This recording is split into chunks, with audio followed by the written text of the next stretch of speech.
അൻസിബ ഹസൻ വന്ന് ഞങ്ങളെ വീഴ്ത്തി കളഞ്ഞതുമായിട്ടൊന്നും ഒരു ബന്ധവുമില്ല. കാരണം ശ്വേതാ മേനോൻ രാജിവെച്ചതിന് ശേഷമാണ്, അംഗത്വം പോലും രാജിവെച്ചതിന് ശേഷമാണ് ആ കുട്ടി സ്റ്റേജിൽ വന്ന് സംസാരിച്ചത് പോലും. പിന്നെ എങ്ങനെയാണ് രാജി ഞങ്ങളെ വീഴ്ത്തിയത്? അവരാകുന്നത് എങ്ങനെയാണ്? അൻസിബ ദ പ്രസിഡന്റ്, അൻസിബയോ അല്ലെങ്കിൽ അൻസിബയെ പോലെ ധൈര്യശാലിയായ ഒരു പെൺകുട്ടിയോ അമ്മയുടെ തലപ്പത്തേക്ക് വരണമെന്ന് നിങ്ങൾ ആഗ്രഹിക്കുന്നുണ്ടെങ്കിൽ ഒന്ന് അൻസിബ ദ പ്രസിഡന്റ് എന്ന് കമൻറ്റ് ബോക്സിൽ കമൻറ്റ് ചെയ്യുക. എനിക്ക് പേഴ്സണലി അറിയാൻ സാധിച്ചത് വെച്ച് അൻസിബ എന്ന പെൺകുട്ടി ഇനി ഒരു കാരണവശാലും അമ്മ എന്ന താരസംഘടനയിലെ ഒരു സ്ഥാനത്തേക്കും മത്സരിക്കില്ല. കാരണം അത്രയ്ക്കും ആ പെൺകുട്ടി മടുത്തു. ലക്ഷ്മിപ്രിയ ചേച്ചി, വീണ്ടും നിങ്ങളിലേക്ക് ഞാനൊന്ന് വന്നോട്ടെ. നിങ്ങൾക്കൊന്ന് നിർത്തിക്കൂടെ എൻ്റെ പൊന്നാര ചേച്ചി? നിങ്ങൾ വീണ്ടും വീണ്ടും ജനങ്ങളുടെ മുമ്പിലേക്ക് എന്ത് കഥയും പറഞ്ഞുകൊണ്ടായി വരുന്നത്? ഒരാൾ പോലും നിങ്ങളെ വിശ്വസിക്കുന്നില്ല. ഒരാൾ പോലും വിശ്വസിക്കില്ല. നിങ്ങൾ അതൊന്ന് മനസ്സിലാക്കുക. താരസംഘടനയിൽ ഈ കഴിഞ്ഞ ദിവസം ഉണ്ടായിരുന്ന ജനറൽ ബോഡി മീറ്റിംഗ്, അത് കഴിഞ്ഞ് പുറത്തേക്ക് ഇറങ്ങിയ പല താരങ്ങളും മാധ്യമങ്ങളോട് പറഞ്ഞു കഴിഞ്ഞു, അൻസിബ എന്ന് പറയുന്ന പെൺകുട്ടി, അവൾക്ക് കിട്ടിയ 15-20 മിനിറ്റ്, അത്രയും സമയം കൊണ്ട് അവൾ പറഞ്ഞ കാര്യങ്ങൾ അത് കേട്ട് കഴിഞ്ഞപ്പോൾ അതിനകത്തുണ്ടായിരുന്ന ആളുകൾക്കൊക്കെ കാര്യവും മനസ്സിലായി. ഇറങ്ങി ഓടി ലക്ഷ്മിപ്രിയയും നമ്മുടെ ശ്വേതാ മേനോനും ഒക്കെ. ശ്വേതാ മേനോൻ അപ്പം തന്നെ രാജ്യം വെച്ച് പോയെന്ന് ഒരുപാട് താരങ്ങൾ പറഞ്ഞു കഴിഞ്ഞു. പിന്നെയും ഇപ്പൊ വന്നിട്ട് അത് അങ്ങനെയല്ല കേട്ടോ, ശ്വേതാ മേനോൻ നേരത്തെ രാജിവെക്കാൻ തീരുമാനിച്ചിരുന്നു, അതിനുശേഷമാണ് അൻസിബ സംസാരിച്ചത് എന്നൊക്കെ പറഞ്ഞുകൊണ്ട് എൻ്റെ പൊന്ന് ലക്ഷ്മിപ്രിയ ചേച്ചി ഇറങ്ങാതിരിക്കും. നിങ്ങൾക്ക് വീണ്ടും വീണ്ടും വീണ്ടും ആളുകളുടെ വായിരിക്കുന്ന തെറി കേൾക്കേണ്ട വരും. സീരിയസ്ലി അങ്ങനെ ചേച്ചി ആരും തെറി പറയാനൊന്നും പോരുത് കേട്ടോ, അതിനോടൊന്നും ഞാൻ യോജിക്കുന്നില്ല. എന്നാലും ഒരു ലിമിറ്റ് ഇല്ലേ? നിങ്ങൾ ഈ വോയിസ് ഒന്ന് കേൾക്ക്, എന്നിട്ട് ഞാൻ ബാക്കി പറയാം. ഉണ്ണിയാർച്ചയെ പോലെ വന്ന് നിങ്ങൾ ഈ ഓൺലൈൻ മീഡിയാസും മറ്റുള്ളവർക്ക് റിപ്പോർട്ട് ചെയ്യുന്ന പോലെ അൻസിബ ഹസൻ വന്ന് ഞങ്ങളെ വീഴ്ത്തി കളഞ്ഞതുമായിട്ടൊന്നും ഒരു ബന്ധവുമില്ല. കാരണം ശ്വേതാ മേനോൻ രാജിവെച്ചതിന് ശേഷമാണ്, അംഗത്വം പോലും രാജിവെച്ചതിന് ശേഷമാണ് ആ കുട്ടി സ്റ്റേജിൽ വന്ന് സംസാരിച്ചത് പോലും. പിന്നെ എങ്ങനെയാണ് രാജി ഞങ്ങളെ വീഴ്ത്തിയത്? അവരാകുന്നത് എങ്ങനെയാണ്? നമുക്ക് തോന്നും ഒരു കാലത്ത് വലിയ നടി നടന്മാരൊക്കെ ഇവിടെ ഉണ്ടായിരുന്നു, ഇനി എങ്ങനെയാണ് മലയാള സിനിമ മുന്നോട്ട് പോവാന്ന് നമുക്ക് ഓരോ പ്രാവശ്യവും ഓരോരുത്തരുടെ മരണത്തിലും നമ്മൾ വിചാരിക്കും. ഇവിടെ എന്തെങ്കിലും സംഭവിക്കാറുണ്ടോ? ഈ പ്രകൃതിക്ക് എന്തെങ്കിലും മാറ്റം സംഭവിക്കാറുണ്ടോ? ഒരാളും ഈ ലോകത്തിന് തന്നെ മസ്റ്റ് അല്ല. അതാണ് നമ്മൾ മനസ്സിലാക്കേണ്ട ആദ്യത്തെ കാര്യം. അതുകൊണ്ട് ഷോ നിർബന്ധമായിട്ട് മുന്നോട്ട് പോകണം എന്ന് പറയുന്ന പോലെ ഈ പ്രകൃതിയിൽ ഒരു ഇലയ്ക്ക് പോലും ആരുടെ മരണവും ആരുടെ വീഴ്ചയും ഈ പ്രകൃതിയെ ബാധിക്കുന്നില്ല. ഇതൊക്കെ പ്രകൃതിയുടെ നിയമമാണ്. ആരംഭത്തിനെല്ലാം അവസാനമുണ്ട് എന്ന് പറയുന്ന പോലെ അല്ലെ? അപ്പം അങ്ങനെ അത് മുന്നോട്ട് പോകട്ടെ. ഏറ്റവും നല്ല ആൾക്കാർ വന്നിട്ട് അത് ഗംഭീരമായിട്ട് മുന്നോട്ട് കൊണ്ടുപോകട്ടെ. അത്രേ ഉള്ളൂ. എന്റെ പ്രിയങ്കരിയായ ലക്ഷ്മിപ്രിയ ചേച്ചി, എന്ത് കാവ്യാത്മകമാണ് നിങ്ങളുടെ വാക്കുകൾ. ചേച്ചി ചിരിപ്പിക്കല്ലേ ജനങ്ങളെ, ഇങ്ങനെ ചിരിപ്പിക്കല്ലേ. മതി, നിർത്ത് ചേച്ചി, നിർത്ത്. ഞാൻ കഴിഞ്ഞ ദിവസങ്ങളിലൊക്കെ പറഞ്ഞ കാര്യമാണ്. നിങ്ങൾ ഈ ആരെങ്കിലും എവിടെങ്കിലും ഒരു മൈക്ക് കാണുമ്പോൾ മറ്റേ അങ്ങോട്ട് ചാടി വീഴുക, എന്നിട്ട് ഈ കഥ പറയുന്ന പരിപാടി നിർത്ത്. ശ്വേതാ ചേച്ചിയെ കണ്ടില്ലേ? ശ്വേതാ ചേച്ചി ഓടിയില്ലേ? അതാണ് നല്ലത്. എന്നിട്ട് ഇന്നലെ എന്തോ പോസ്റ്റൊക്കെ എഴുതിയിട്ടു, താല്പര്യമില്ല വായിക്കാൻ. വരുന്നുണ്ട് 26-ാം തീയതി ശ്വേത ചേച്ചി മാധ്യമങ്ങളെ കാണുന്നൊക്കെയാണ് പറയുന്നത്. പറ്റുമെങ്കിൽ ലക്ഷ്മിപ്രിയ ചേച്ചിയും കൂടെ കയറി ഇരിക്കണം കേട്ടോ കൂടെ, എന്നാലേ പൂർത്തിയാവത്തുള്ളൂ. പിന്നെ പ്രിയപ്പെട്ടവരെ, ഞാൻ അറിഞ്ഞൊരു കാര്യം, പേഴ്സണലി അറിയാൻ കഴിഞ്ഞൊരു കാര്യം, അടുത്ത മാസം 4-ാം തീയതി, ജൂലൈ 4-ാം തീയതി അൻസിബ കോടതിയിൽ ജഡ്ജി പേഴ്സണലി അൻസിബയ്ക്ക് പറയാനുള്ള കാര്യങ്ങൾ കേൾക്കും എന്നുള്ള കുറച്ച് കാര്യങ്ങളൊക്കെ അറിയാൻ സാധിച്ചു. അവിടെയും അൻസിബയ്ക്ക് നീതി കിട്ടണം. ടിനി ടോം ഏട്ടൻ ഒന്ന് ഇക്ഷ വരയ്ക്കണം. മനസ്സിലായില്ലേ? അതെൻ്റെ പേഴ്സണലായിട്ടൊരു ആഗ്രഹമാണ്. കാരണം പലപ്പോഴും എന്തിനാ ചാനൽസ് വഴി തന്നെ, ഈ യൂട്യൂബും ഇൻസ്റ്റഗ്രാം വഴി തന്നെ പലതവണ നമ്മൾ കണ്ടു കഴിഞ്ഞതാണ് ഈ ടിനി ടോം എന്ന് പറയുന്ന വ്യക്തിയുടെ ഒരു അഹങ്കാരം ഇല്ലേ? അതൊന്ന് കുറയണം. എന്തോ ആണ് ഞാൻ എന്നുള്ളൊരു സാധനമുണ്ട്. സത്യം പറഞ്ഞ് ഇയാൾ എന്തെങ്കിലും ആണോ? എനിക്ക് തോന്നിയിട്ടേ ഇല്ല. ഇയാളെ ഒരു നടൻ എന്നൊന്നും വിളിക്കാൻ എനിക്ക് തോന്നിയിട്ടില്ല. കാരണം അയാളെക്കാട്ടിലുമൊക്കെ നടൻ എന്ന് വിളിക്കേണ്ട ഒരുപാട് ആളുകളെ നമ്മൾ ഡെയിലി കാണുന്നുണ്ട്. അപ്പോൾ ഇവനെ പോലുള്ളവനെയൊക്കെ വിളിക്കേണ്ട ഗതികേട് മലയാളികൾക്കേ ഉള്ളടേ നടാ എന്ന്. പക്ഷേ എന്നെ അതിൽ കൂട്ടണ്ട, നടക്കത്തില്ല. ഇനി വേറൊരു കാര്യം, ഈ ലക്ഷ്മിപ്രിയ ചേച്ചിയുടെ ഹസ്ബൻഡ് എൻ്റെ വീഡിയോ ഒക്കെ കാണുന്നത് നിർത്തിയെന്നാണ് എനിക്ക് തോന്നുന്നത്. ഇപ്പം കമൻസ് ഒന്നും വരുന്നില്ല. 2 പ്രാവശ്യം ഞാൻ കൊടുത്തോണ്ടാണോ എന്ന് അറിയത്തില്ല. ചേട്ടൻ്റെ വിചാരം ഞാനൊക്കെ പേടിച്ച്, എടാ മോനെ നീ ഇങ്ങനെ പേടിക്കല്ലേടാ ചേട്ടാ, പേടിയാണ് ചേട്ടാ. ഇങ്ങനെ പറഞ്ഞാലും പുള്ളി പേടിയാണെന്ന് വിചാരിച്ചിരിക്കുക. എടാ നീ ഇങ്ങനെ പേടിക്കരുത് കേട്ടോ, പോട്ടെ. എന്തിനൊക്കെയോ വേണ്ടി തിളയ്ക്കുന്ന രണ്ടും കണക്കാ. ഒന്ന് നിർത്തിയേക്കുക. ഇനി നിങ്ങൾ നിർത്തുന്ന ടൈമായി. ഇല്ലെങ്കിൽ നിങ്ങൾ ഭയങ്കര രീതിയിലുള്ള സൈബർ അറ്റാക്സ് നിങ്ങൾക്ക് വരും. അതിലേക്കൊന്നും നിങ്ങൾ പോകരുത് എന്ന് എനിക്കൊരാഗ്രഹമുണ്ട്. കാരണം അതിൻ്റെ ഒന്നും ആവശ്യമില്ല. എന്തിനൊക്കെയോ വേണ്ടി കിടന്ന് തിളച്ചു, നല്ല രീതിയിൽ അങ്ങോട്ട് കിടന്ന് തിളച്ച് ഒരുമാതിരി കുളമായ സാമ്പാർ പോലെ ആയിപ്പോയി. മനസ്സിലായോ?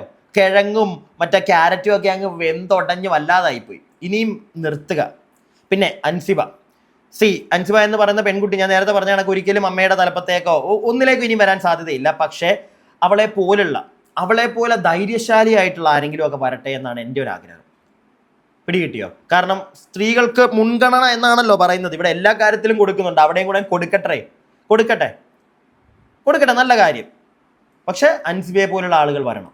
അല്ലാതെ ഈ ഇപ്പോൾ ഉണ്ടായിരുന്ന പ്രസിഡന്റും അതുപോലത്തെ ഐറ്റങ്ങളൊന്നും വേണ്ട. പിന്നെ അതാ ഇപ്പോൾ വന്നിരുന്ന കഥ പറയുന്ന ചേച്ചിയൊക്കെ കണ്ടില്ലേ? മുച്ചൂട് നാറി, എന്നിട്ടും വന്നിരുന്ന കഥയാ. ശ്വേത നേരത്തെ രാജിവെച്ചിട്ടുണ്ടായിരുന്നു, അതിന് ശേഷമാണ് അൻസിബ വന്ന് കഥയൊക്കെ പറഞ്ഞത്. പക്ഷെ അവിടെ ഇത് കേട്ടോണ്ടിരുന്നവരൊന്നും ഇതൊന്നും അല്ലല്ലോ ചേച്ചി പറയുന്നത്.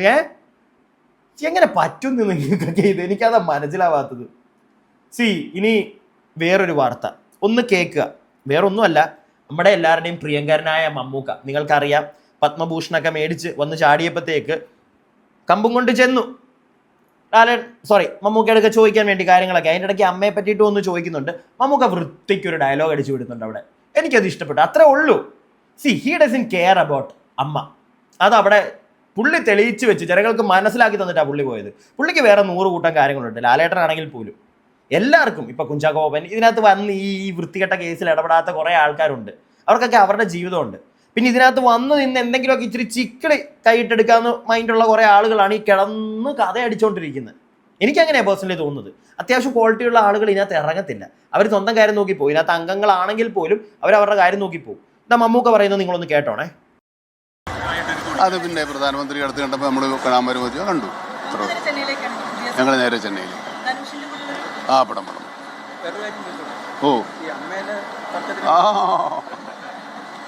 അത് ചോദിക്കാത്ത എന്താണെന്ന് ഞാൻ ആലോചിക്കുന്നു. അത് നടക്കട്ടെ, എനിക്ക് തീരുമാനം ആവിക്കോളൂ, കുഴപ്പമില്ല. ഓക്കെ, എല്ലാം കാത്തിരുന്നല്ലേ കാണാൻ പറ്റുള്ളൂ. അടുത്ത നിമിഷം നമ്മുടെ കയ്യിലല്ലല്ലോ. ശരിയാവണമല്ലോ. ശരിയായിക്കോളും. ചെറിയ കാര്യങ്ങളല്ലേ പോരെ. അത്രേ ഉള്ളൂ. കൂടുതലൊന്നും മമ്മൂക്ക പറയുന്നില്ല. ശരിയാവാതെ എവിടെ പോകാനാ? നമ്മുടെ കയ്യിൽ നിൽക്കുന്ന കാര്യങ്ങളൊന്നും അല്ലല്ലോ. നാളത്തെ അടുത്ത നിമിഷം എന്താണെന്ന് പോലും നമുക്കറിയില്ല. എല്ലാം ശരിയാവും. ഇത്രേ ഉള്ളൂ മമ്മൂക്കയ്ക്ക് പറയാൻ. തൊട്ടപ്പുറം ജോൺ ബ്രിട്ടാസ് നിൽപ്പുണ്ട്. ചിരി മാത്രമേ ഉള്ളൂ അവർക്കൊക്കെ. അതല്ലാതെ എന്ത് പറയാനാ? മമ്മൂക്ക കഴിഞ്ഞ ദിവസം വന്നിട്ട് പോലും ഇല്ലായിരുന്നു ജനറൽ ബോഡിക്ക്. പുള്ളിക്ക് തിരക്കുകളുണ്ട്. ലാലേട്ടൻ വന്നു, പക്ഷെ അദ്ദേഹത്തിനും അദ്ദേഹത്തിൻ്റെതായ തിരക്കുകളുണ്ട്. ലാലേട്ടൻ പറഞ്ഞത് എന്താണ് നമ്മൾ എല്ലാവരും അറിഞ്ഞതാണ്. ജനറൽ ബോഡി എന്താണോ എല്ലാവരും കൂടെ എന്താണോ തീരുമാനിക്കുന്നത് ഞാൻ അതിൻ്റെ കൂടെ. അത്രേ ലാലേട്ടന് പറയാനുള്ളൂ. അതല്ലാതെ അവർ രണ്ടുപേരും ഇപ്പം എനിക്ക് തോന്നുന്നു ലാലേട്ടൻ പ്രസിഡൻ്റായിട്ട് ഇരുന്നുകൊണ്ടാണ് പിന്നെയും മമ്മൂക്കി എന്ന ആക്റ്റീവായിട്ട് ഇടയ്ക്കൊക്കെ വന്നുകൊണ്ടിരുന്നത്. ഇനിയിപ്പോൾ അതും കാണത്തില്ല. കാരണം മടുത്ത് കാണും. ഇതിനകത്ത് ഈ ചുമ്മാ അങ്ങോട്ടും ഇങ്ങോട്ടും ഏറും കുറേ എണ്ണ സ്പോൺസർഷിപ്പിൻ്റെ പേരും പറഞ്ഞ് കുറേ കാശടിച്ച് മാറ്റാനും ഞാൻ ഓൾറെഡി അതിനെപ്പറ്റിയൊക്കെ പറഞ്ഞു കഴിഞ്ഞതാണ്. ഇപ്പോൾ അതാ ഉണ്ണി ശിവപാൽ മറ്റേ ട്രഷറർ, അയാൾ കുറച്ച് കാര്യങ്ങളൊക്കെ പറയുന്നുണ്ട്. ഞാനിതൊക്കെ നേരത്തെ പറഞ്ഞതാണ്. എൻ്റെ വീഡിയോ സ്ഥിരമായിട്ട് ഈ അൻസിബ വിഷയത്തിൽ അല്ലെങ്കിൽ ഈ അമ്മ എന്ന താരസംഘടനയുമായി ബന്ധപ്പെട്ട വിഷയത്തിലുള്ള എൻ്റെ വീഡിയോകൾ കണ്ടവർക്കറിയാം. ഞാനെല്ലാം നേരത്തെ പറഞ്ഞു കഴിഞ്ഞതാണ്. അതിനകത്തുള്ള കൈയിട്ട് വാരലും കാര്യങ്ങളും എല്ലാം സംശയത്തോട് എല്ലാവരോടും ചോദിച്ചതാണ്. ഇങ്ങനെയൊക്കെയാണോ കാശ് പോകുന്നതെന്ന് കേട്ടല്ലോ. ഇപ്പോൾ അതാ പല ആളുകളും വന്ന് ഞാൻ പറഞ്ഞ കാര്യങ്ങൾ സത്യമാണെന്ന് പറയുന്നു. ഇൻക്ലൂഡിങ് സ്റ്റീഫൻ ദേവസിയുടെ ഒരു 13 ലക്ഷം രൂപ. സ്റ്റീഫൻ ദേവസി ഒരു 20 മിനിറ്റ് അതും അമ്മ എന്ന താരസംഘടനയ്ക്ക് വേണ്ടിയിട്ടൊക്കെ വരാൻ കാശ് മേടിക്കുമെന്ന് എനിക്ക് തോന്നത്തില്ല. പ്രത്യേകിച്ച് ഈ 13 സ്റ്റീഫൻ ഈ കാശ് കൊടുത്തൊരുത്തനുണ്ട്, കൈലാഷ്. കൊടുത്തു കാണും 13. പക്ഷെ അതിനകത്ത് നിന്ന് എത്ര രൂപ കൊടുത്തിട്ട് അവൻ തിരിച്ചു മേടിച്ചിട്ടുണ്ട് എന്നുള്ളൊരു കാര്യം എനിക്കറിയത്തില്ല. സംശയം. എന്തായാലും ഇതൊന്ന് നിങ്ങൾ കേക്ക്, ട്രഷറർ പറയുന്നത്, എന്നിട്ട് ബാക്കി. പ്രധാനമായിട്ട് ഈ ജോയി മാത്യു ഉൾപ്പെടെയുള്ളവർ പറഞ്ഞത് കൃത്യമായ കണക്കുകൾ ട്രഷറി തന്നില്ല. ഒന്ന്. രണ്ടാമത് അദ്ദേഹം നിർബന്ധ ലീവിന് പോയി എന്ന് പറയുന്നു. പക്ഷേ അദ്ദേഹം ഒരു ലീവോ ഒന്നും തന്നെ ഒരു അവധി അപേക്ഷ അല്ലെങ്കിൽ അങ്ങനെ നൽകിയിട്ടില്ല എന്നുള്ള 2 കാര്യങ്ങൾ അദ്ദേഹം ഇന്നിപ്പോൾ കഴിഞ്ഞ ദിവസം മാധ്യമങ്ങളോട് പറഞ്ഞ കാര്യമാണ്. ഞാൻ ജോയി മാത്യു ചേട്ടനോട് ചാലഞ്ച് ചെയ്യുന്നു. അത് ലീഗലി ഒരു ചാലഞ്ചാണ്. സംഘടനാപരമായിട്ടൊരു ചാലഞ്ചായി കാണണ്ട.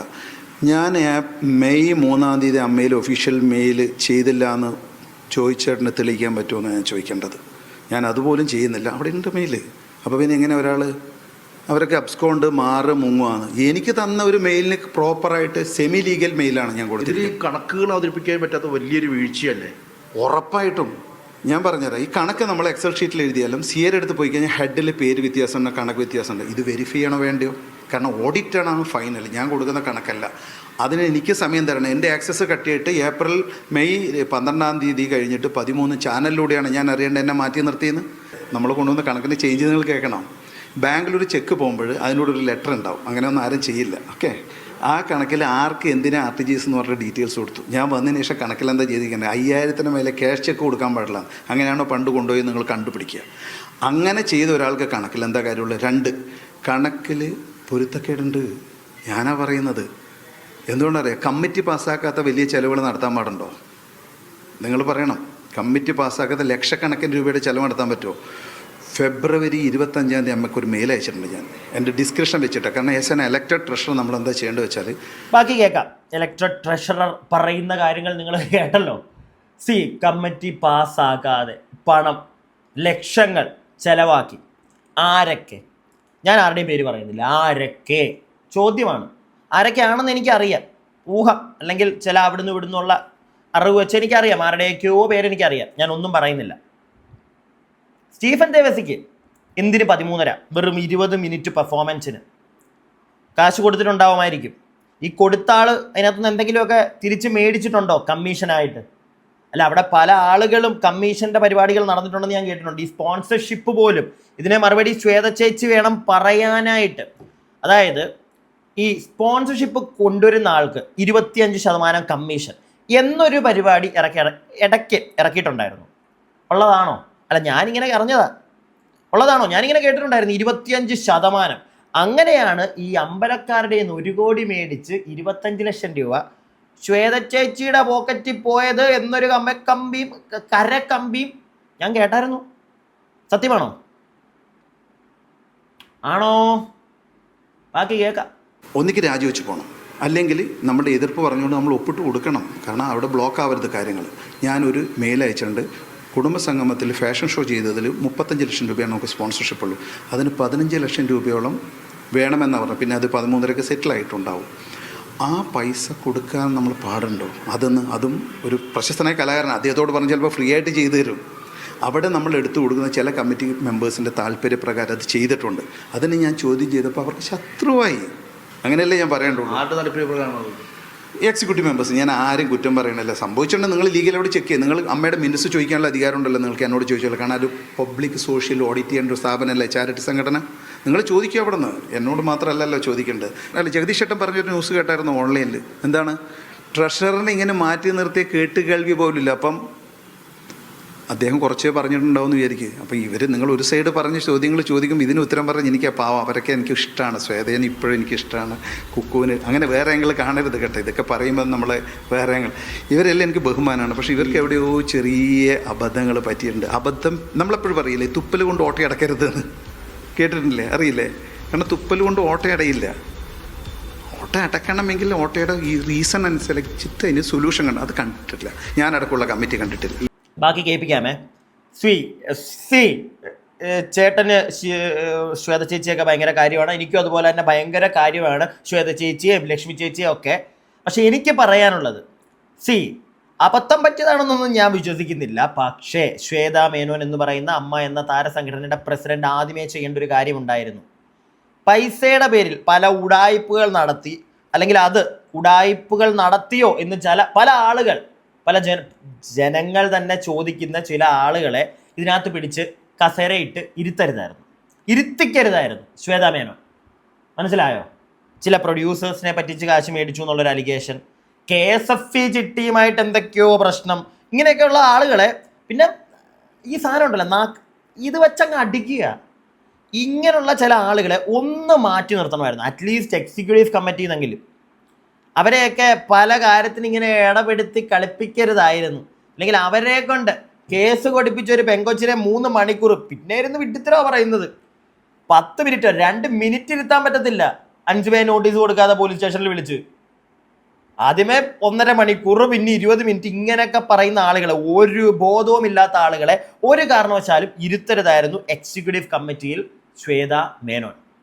ഓക്കെ, ശ്വേത ടീച്ചറുടെ കാര്യം ഞാനൊന്നും പറയുന്നില്ല. നമുക്ക് മറ്റേ ഇവിടെ കാണാം, എന്താണ് അയ്യോ മറ്റേ മറന്നുപോയല്ലോ, എവിടെങ്കിലും വെച്ചൊക്കെ കാണാൻ ചേച്ചി, നമുക്ക് ബാക്കി കുറച്ച് കേൾക്കാം. ഈ അൻസിബയുടെ നമുക്കറിയാം പരാതി അറിയാം. ആ പരാതിയും ഈ താങ്കൾ പറഞ്ഞ പോലെ തന്നെ അത് നേരത്തെ തന്നെ അത് പരിഹരിക്കാവുന്ന ഒരു വിഷയമായിരുന്നില്ല. ഇത്രത്തോളം ഒരു സംശയമില്ല. ഇപ്പം ജനറൽ ബോഡി തന്നെ അത് പറഞ്ഞു കഴിഞ്ഞില്ലേ, ആ കുട്ടി വളരെ ബോൾഡായിട്ട് കാര്യങ്ങൾ പറയുന്ന ഒരു കുട്ടിയാണെന്ന് എനിക്കറിയാം. ആ കുട്ടി എന്നാണ് രാജിക്കത്ത് കൊടുത്തത്? ജാനുവരിയിലാണ്. ഇപ്പോഴാണ് ആ കുട്ടീനെ പിരിച്ചുവിടേണ്ടത്. ആ കുട്ടിയുടെ ഭാഗത്ത് ഒരുപാട് ന്യായങ്ങളുണ്ട്. പക്ഷെ ഇത് പറഞ്ഞത് കൊണ്ടാണ് 1-2 ആൾക്കാർ വന്ന് പറഞ്ഞു അയാൾ അബ്സ്കോണ്ട്, നിങ്ങൾ നേരത്തെ പറഞ്ഞ പോലെ ഒരു വേറൊരു സീനിയർ വ്യക്തി ഇങ്ങനെ പറഞ്ഞു. അതിനൊക്കെ അവിടെ ഞാൻ ഉത്തരം കൊടുത്തിട്ട് വന്ന ആളാണ്. വീണ്ടും പുറത്ത് പറയണ്ടെങ്കിൽ എന്നേ പറയാനുള്ളൂ എനിക്ക്. അപ്പം നിങ്ങൾ പറ, നിങ്ങൾ നിൽക്കുമോ? അത് ന്യായമാണെന്ന് കൂടെ എനിക്ക് ചോദിക്കട്ടെ. ഞാൻ മീഡിയ വണ്ണലോടും മെമ്പേഴ്സിനോടും ഇതിൻ്റെ ബോർഡിനോടും ചോദിക്കുകയാണ്. ഞാൻ പറഞ്ഞു ഓക്കെ മതി. ഉണ്ണി ശിവപാൽ പറയുന്ന കാര്യങ്ങളൊക്കെ കേട്ടല്ലോ. അൻസിബയെ പറ്റി പറയുന്ന അവളുടെ ഭാഗത്ത് ന്യായം ഉണ്ടെന്ന് പറയുന്നതൊക്കെ വിട്ടേക്കും, എല്ലാം മാറ്റി വെച്ചു നോക്കുക. അതൊക്കെ നേരത്തെ നമുക്കൊക്കെ മനസ്സിലായതാണ്, അത് മാറ്റി വെക്കൂ. ശ്വേത മേനോൻ, ലക്ഷ്മിപ്രിയ 2 ദിവസത്തിനുള്ളിൽ മിക്കവാറും ശ്വേത മേനോൻ വരുമ്പോൾ ചിലപ്പോൾ ലക്ഷ്മിപ്രിയയും ചാടിത്തുള്ളി വരുമായിരിക്കും പ്രസ് മീറ്റ് കൊടുക്കാൻ വേണ്ടിയിട്ട്. അതിന് മുമ്പായിട്ട്, ഇല്ലെങ്കിൽ ആ പ്രസ് മീറ്റ് എടുക്കാൻ പോകുന്ന ആളുകൾക്കൊക്കെ ഇനി കാശ് കൊടുത്ത്, എനിക്കറിയത്തില്ല, അങ്ങനെയുള്ള പലതും ഇവിടെ നടക്കുന്നുണ്ട്. അതുകൊണ്ട് അത് വിട്. പക്ഷെ ജനങ്ങൾ നിങ്ങൾ മനസ്സിലാക്കി വെക്കുക ഒരേ ഒരു കാര്യം, ഉണ്ണി ശിവപാൽ ട്രഷറർ, എക്സിക്യൂട്ടീവ് കമ്മിറ്റിയിലുള്ള ആൾ, ഇതുപോലെ പല ആളുകൾ അൻസിബയെ സപ്പോർട്ട് ചെയ്യാനുണ്ട്. മനസ്സിലായോ? ആ കുട്ടി പറഞ്ഞത് ശരിയാണ്. എന്തിനാ അവൾ പറഞ്ഞത് ശരിയായതുകൊണ്ടും അവൾ തെളിവ് നിരത്തിയത് കൊണ്ടും അല്ല ഇറങ്ങി ഓടിയതെല്ലാം വാലും പൊക്കി. പിന്നെ വേറെ മാർഗ്ഗമില്ല. ഇനിയിപ്പോൾ എങ്ങനെയെങ്കിലും സോഷ്യൽ മീഡിയയിലൂടെ സ്വന്തം പ്രതിച്ഛായ രക്ഷപ്പെടുത്തണ്ടേ? വേണ്ടേ? ഇനി ഓരോ ഉടായ്പകൾ കാണിക്കാൻ ഇറങ്ങാനുള്ളതല്ലേ? അതുകൊണ്ട് കിടന്ന് കഷ്ടപ്പെടുന്നതാണ്. മനസ്സിലായില്ലേ? എനിക്കങ്ങനെയാണ് മനസ്സിലാവുന്നത്, അല്ലാതെ വേറെ എന്തെങ്കിലും നല്ല കാര്യം എനിക്ക് തോന്നുന്നില്ല. ഇനിയിപ്പോൾ വേറൊരാൾ, എനിക്ക് വലിയ താല്പര്യമില്ലാത്ത ഒരാളാണ്, പക്ഷെ നിങ്ങളിതൊന്ന് കേക്ക്. മേജർ രവിയണ്ണൻ ഒരു കാര്യം പറയുന്നത് എൻ്റെ ശ്രദ്ധയിൽപ്പെട്ടു. അമ്മ എന്ന താരസംഘടനയിൽ പുള്ളി ഇല്ല, അംഗത്വമില്ല പുള്ളിക്ക്. അതിനെപ്പറ്റി പുള്ളി ഒരു കാര്യം പറയുന്നുണ്ട്, നിങ്ങളിതൊന്ന് കേട്ടോ. മോനെ, ഞാൻ ഈ അമ്മ എന്ന് പറയുന്ന സമയത്ത് എൻ്റെ ഒരു അമ്മയോടുള്ളൊരു റെസ്പെക്റ്റ് ഉണ്ടല്ലോ, അതാണ് എൻ്റെ അമ്മ എന്ന് പറയുന്നത്. ഞാൻ ഈ MLA മെമ്പറൊന്നുമല്ല. കാരണം ഒരു 5-6 വർഷം മുന്നേ മറ്റേ എന്തോ കാര്യം പറഞ്ഞപ്പോൾ ലാലേട്ടൻ അമ്മയിൽ മെമ്പറല്ലേ? ഞാൻ പറഞ്ഞല്ല, അതെന്താ കൊടുക്കുമെന്നത്.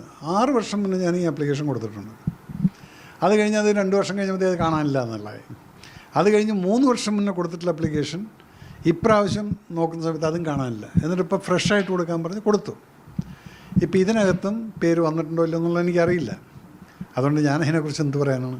എന്താണ് ഇപ്പോൾ അവിടെ വാർത്തകളിൽ കൂടി അറിഞ്ഞതും അല്ലെ സുഹൃത്തുക്കൾ വഴിയിട്ടൊക്കെ അറിഞ്ഞ കാര്യങ്ങൾ വെച്ച് നോക്കുമ്പോൾ അമ്മ ഏതൊരു രീതിയിലേക്ക് പോവുക? എനിക്ക് പലപ്പോഴും സർപ്രൈസ് അവിടെ എന്താണെന്നറിയാം. ഈ അമ്മയിൽ വരുന്ന ആൾക്കാർ കാറുകൾ പോകുമ്പോൾ നിങ്ങൾ ഈ ഓൺലൈൻ ചാനലുകാർ കാണിക്കുമ്പോഴാണ് ഇത് നടിയാണോ, ഇത് ഏത് പടത്തിലാണ് അഭിനയിച്ചത്, അല്ലെങ്കിൽ ഇത് ഒരു നടനാണോ. നടൻ ഓക്കെ, പിന്നെയും നമുക്ക് 2-3 പടങ്ങളൊക്കെ കഴിഞ്ഞാൽ അറിയുന്ന ആൾക്കാരായതുകൊണ്ട് പിന്നെ നമുക്കറിയാം. പക്ഷെ പല ആളുകളെയും അവിടെ കാണുന്നത് ഈ സിനിമയിലൊന്നും ഞാൻ കണ്ടിട്ട് പോലുമില്ല. അപ്പം നമ്മളെപ്പോലുള്ള ആൾക്കാർ അപ്ലൈ ചെയ്യുമ്പോൾ എന്താണ് വരാത്തത്? നമ്മളെപ്പോലുള്ള പറഞ്ഞാൽ എൻ്റെ സ്വഭാവം മതി കൂടുതലൊന്നും വേണ്ട ചേട്ടാ. നടൻ എന്താ ചേട്ടാ പ്രത്യേകത? അത് വേണ്ടായിരുന്നു കേട്ടോ. അതങ്ങ് മാറ്റി നിർത്ത്. നടനാണെങ്കിലും ശരി, നടിയാണെങ്കിലും ശരി, ഞാൻ പലരെയും കണ്ടിട്ടുണ്ട്. ഇതൊക്കെ ഏത് സിനിമയിൽ അഭിനയിച്ചാടാ എന്ന് ഞാൻ ചിന്തിച്ചിട്ടുണ്ട്. നിങ്ങൾ ചിന്തിച്ചിട്ടുണ്ടോ? താഴെ കമന്റ് ബോക്സിൽ പറയണേ. എനിക്ക് പലപ്പോഴും തോന്നിയിട്ടുണ്ട്, ഈ ജനറൽ ബോഡിയൊക്കെ വരുമ്പോൾ ചില ആളുകൾ വരുമ്പോൾ ഇതൊക്കെ ഏത് സിനിമയിൽ, ഇതൊക്കെ എവിടുന്ന് വന്നത് എന്നൊക്കെ തോന്നിയിട്ടുണ്ട്. അതുപോലെ തന്നെ പലതവണ പുറകെ മറ്റേ ആപ്ലിക്കേഷൻ കൊടുത്തതാണ് നമ്മുടെ മേജർ രവിയണ്ണൻ. പക്ഷേ രവിയണ്ണനെ എടുത്തിട്ടില്ല ഇതുവരെയായിട്ടും. എടുക്കാത്തതിൽ 2 രീതിയിൽ നമുക്കൊന്ന് ചിന്തിക്കാം. ഒന്ന്, എടുത്തു കഴിഞ്ഞാൽ തലവേദനയാവുമെന്ന് വിചാരിച്ചിട്ട് എടുക്കാത്തതായിരിക്കും. നിലപാടിൻ്റെ കിങ് ആണല്ലോ സിംഗം, അതുകൊണ്ടായിരിക്കും. പിന്നൊന്ന്, ചിലപ്പോൾ വന്നു കഴിഞ്ഞാൽ ഇയാൾക്ക് ഇച്ചിരി പിടിവാശിയൊക്കെ ഉള്ള ഒരാളാണ്. മനസ്സിലായോ? സ്ട്രെയിറ്റ് ആയിട്ട് കാര്യങ്ങൾ പല കാര്യങ്ങളിലും നിൽക്കാറുണ്ട്. പക്ഷെ ചിലയിടത്തൊക്കെ മണ്ടത്തരം കാണിച്ചിട്ട് ഓരോ വട്ടത്തരം കാണിച്ച് വെക്കാറുണ്ട്. അത് ഓക്കെ ഉണ്ട്, ഉള്ളത് നമ്മൾ ഉള്ള പോലെ പറയണമല്ലോ.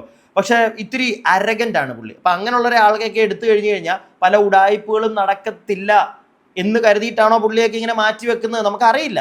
മനസ്സിലായോ? കാരണം ചെറിയ 1-2 പടത്തിലൊക്കെ അഭിനയിച്ച് നമുക്ക് അറിയാത്ത ആളുകളൊക്കെ ഉണ്ട്. പുള്ളി പറയുന്നത് ശരിയാ.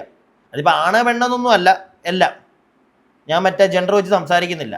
പക്ഷേ വർഷങ്ങളായിട്ട് സിനിമയിലുള്ള ആളുകളെ ഒന്നും എന്താ എടുക്കാത്തതെന്ന് അറിയില്ല. ഇങ്ങനെയുള്ള ഒരുപാട് ചോദ്യങ്ങളുണ്ട് ഈ താരസംഘടനയ്ക്കെതിരെ ചോദിക്കാൻ. പക്ഷേ നമ്മുടെ മലയാള സിനിമയാണേ ഒരൊറ്റ താരസംഘടനയേ ഉള്ളൂ. അതെന്നും നിലനിൽക്കണമെന്നൊരു ആഗ്രഹമുണ്ട്. ഈ ആവശ്യമില്ലാത്ത കുറേ മറ്റേ ഇത്തിളുകളെ എടുത്ത് വെളിയിൽ കളയാം, എന്നിട്ട് കുറേ നല്ല ആൾക്കാരെ അതിനകത്ത് കീപ്പ് ചെയ്യും. അൻസിബ സത്യം പറഞ്ഞു കഴിഞ്ഞാൽ എനിക്കും ആഗ്രഹമുണ്ട് നല്ലൊരു പൊസിഷനിലൊക്കെ വരണമെന്ന്. പക്ഷേ ആ പെൺകുട്ടി വരില്ല. മടുത്തു അവക്കിനി അവളുടെ സ്വന്തം ജീവിതം സന്തോഷമായിട്ട് പോകണമെന്നാണ് ഒരു തീരുമാനത്തിലാണ് എന്നാണ് അറിയാൻ സാധിച്ചത്. എങ്ങനെയാണെങ്കിലും നമ്മുടെ സപ്പോർട്ട് എന്നും അൻസിബയ്ക്ക് ഉണ്ടായിരിക്കും. ഇപ്പോൾ വരെ അങ്ങനെ തന്നെയാണ് നമ്മൾ നിന്നതിനകത്ത് എനിക്കൊരു സങ്കടവും തോന്നിയിട്ടില്ല. നിങ്ങൾക്ക് തോന്നുന്നുണ്ടോ? എനിക്ക് ആ പെൺകുട്ടിയുടെ സൈഡിൽ തന്നെ ശരിയാണെന്ന് ഇപ്പോഴും തോന്നുന്നുണ്ട്. അതുകൊണ്ട് തന്നെ ചിലപ്പോൾ ഇനി നമ്മളെയൊക്കെ ഉപദ്രവിക്കാൻ വന്നേക്കാം ചില ആളുകൾ, ചില ദുഷ്ടശക്തികൾ വരും. നിങ്ങളുടെ സപ്പോർട്ട് ഉണ്ടെങ്കിൽ നമുക്ക് രക്ഷപ്പെടാൻ പറ്റും. സപ്പോർട്ട് ചെയ്യുക. അൻസിബയുടെ വിഷയങ്ങൾ മാത്രമല്ല, വേറെയും പല വിഷയങ്ങൾ ചെയ്യാറുണ്ട്. അതുമൊക്കെ ഇടയ്ക്കൊന്ന് കാണാൻ സമയം കണ്ടെത്തുക. അപ്പോൾ അടുത്ത വീഡിയോ ആയിട്ട് എത്രയും പെട്ടെന്ന് കാണാം. അടുത്ത വീഡിയോ ആയിട്ട് കാണുന്നവരേക്കും stay tuned and stay weird.